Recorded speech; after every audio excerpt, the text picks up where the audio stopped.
Hey, you guys, my name is Viviana Carlos, and I'm a domestic violence survivor. I'm going to continue on about the second abuser. I'm going to share with you a story that really impacted me, and I share with other people that have gone through physical abuse. So, there was a service for his father that he had passed away. Everybody went. They were introducing him to other people, and when they came to me, they were introducing me as his girlfriend. He didn't like that. He said, "That's not my girlfriend." People were laughing, and I felt so stupid. We go into the church. I didn't sit next to him. He's upset. We end up leaving together. We get off the car, and he's just letting me have it, talking all the mess he can. So at the end of talking his mess, he slaps me, and people are showing up to the house already. So I go into the restroom. His sister comes to the restroom, knocking on the door, telling me to hurry up. Come on, I gotta go to the restroom. So finally, I open the restroom. She looks at me. She's telling me, "You let him hit you. You let him slap you. You don't ever let a man slap you. You need to stand up for yourself." She's so upset, like pissed off. I remember her pacing, like, "I'm gonna tell him something."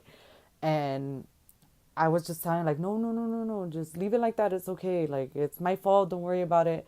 She's like, "No, it's not your fault. Him slapping you is not your fault."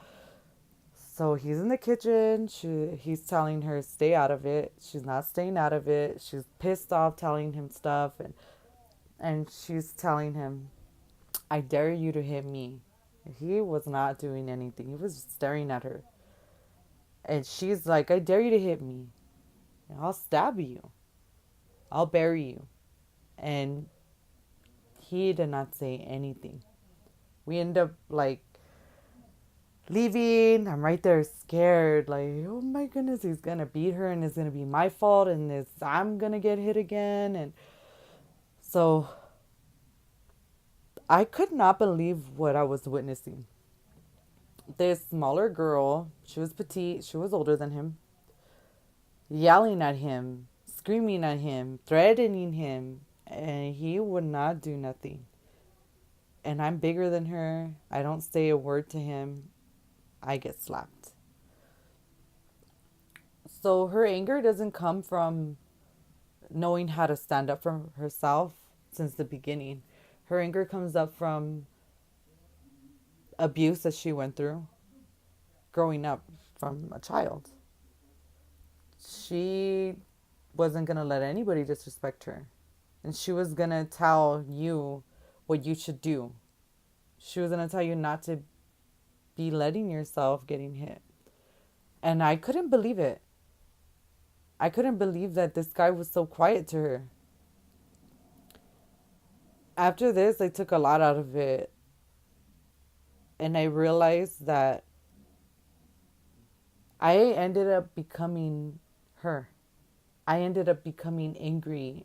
I ended up becoming the person that wasn't going to let herself get touched by a guy, by anybody. I didn't let nobody in. I didn't let anyone cross me a certain way. And I had very short patience for people after this.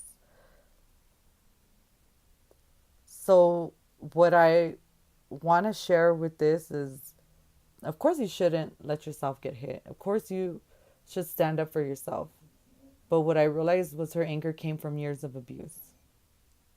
And I didn't know I was going to become her. I didn't know I was going to become angry. So the sooner you choose to walk away, the more mentally healthy you can become. Because the longer you wait and the more ugly you feel about yourself and the ugly you're getting is just going to continue to make you an ugly person. I got to the point of being isolated, and as long as I was with him, I felt safe. My anger turned into the worst anger ever. The better your chances of coming out and being a little bit more sane than what I did is you walking away as fast as you can. When you see the signs of emotional abuse and isolation, you need to get away. You have to get away because they're just getting you to a point where they're going to create a monster. And I did. I did become a monster. I hope whoever needs to hear this gets something out of this one story because it was amazing to witness this. And I think about it now and I didn't think I was going to become that person.